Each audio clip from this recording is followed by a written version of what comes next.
Merci d'avoir choisi la RTNK pour vous mettre au parfum de l'actualité. On ouvre ce journal par cette information.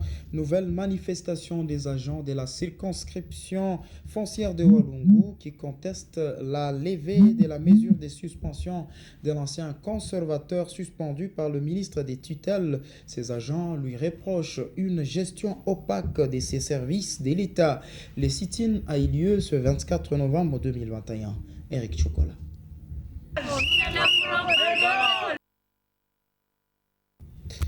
Le reportage en français est à suivre dans nos prochaines éditions.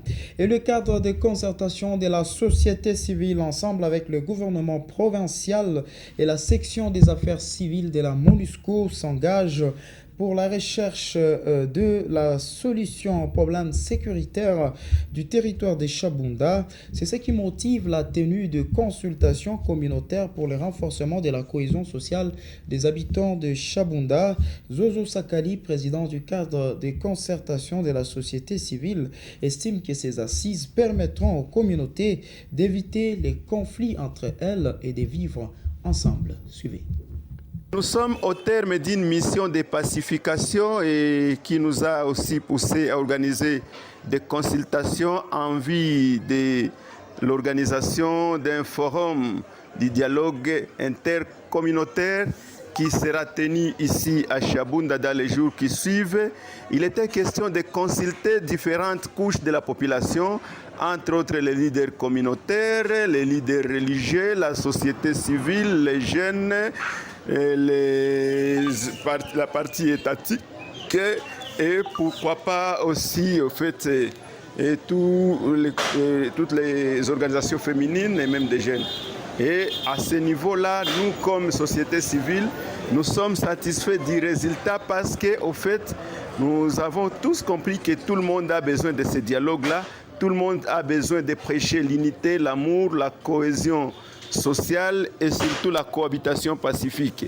Il est grand temps que nous puissions pousser, au fait, nous puissions parler cette fois-ci du développement de Chabunda. Et ce développement passe par la paix, passe par la cohabitation pacifique, ce développement passe par la paix. Voilà pourquoi le cadre de concertation provinciale de la société civile se réjouit au fait de faire partie de cette mission organisée par la MONUSCO, le ministère des Affaires intérieures et la société civile du Sud Kivu pour qu'ensemble nous puissions venir ici prêcher la paix. 879 cas de violences sexuelles ont été documentés par l'association des femmes de médias de janvier en septembre dans les territoires de Chabunda, Mwenga et la ville de Bukavu. Des données révélées ce 24 novembre 2021. Reportage. Selon les enquêtes menées par l'Association des femmes des médias, ensemble avec Ekvina, le territoire de Mwenga est en tête avec 357 cas, suivi de Chabunda 334 cas, Kadoutou 137, Ibanda 30 et Bagira 21 cas. Nelia Dija indique que cette étude a comme motivation amener les autorités sanitaires, les journalistes et les leaders communautaires, ainsi que les membres des organisations de la société civile à prendre connaissance des résultats du monitoring réalisé dans la lutte contre les violences sexuelles et celles basées sur les genres. L'Association des femmes de médias a documenté 879 cas de VSBG liés à la santé sexuelle et reproductive dans 129 structures de Chabunda, de Mwenga et de la ville de Bukavu. C'était grâce à l'appui de l'organisation Kivina. Et ce rapport a été présenté aujourd'hui aux différentes couches de la population. La catégorie qui a été plus touchée, ce sont les femmes, ce sont plus les filles mineures, mais également les femmes de troisième âge.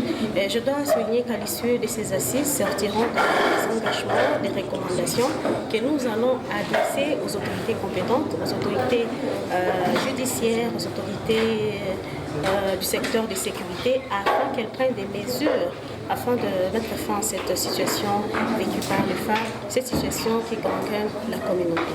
Plusieurs engagements ont été pris, notamment ceux de s'approprier la lutte contre les violences sexuelles et celles basées sur les genres en intégrant différentes approches.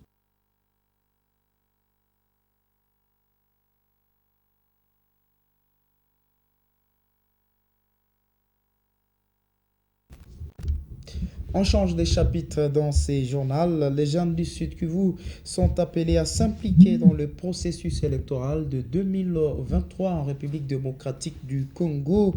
Un appel lancé par les collectifs 2250, une plateforme des associations des jeunes. Honneur David Safari, membre de cette plateforme, invite donc les jeunes à participer aux futures échéances électorales, non seulement comme électeurs, mais aussi comme candidats aux municipales et à tous les niveaux dans ces élections.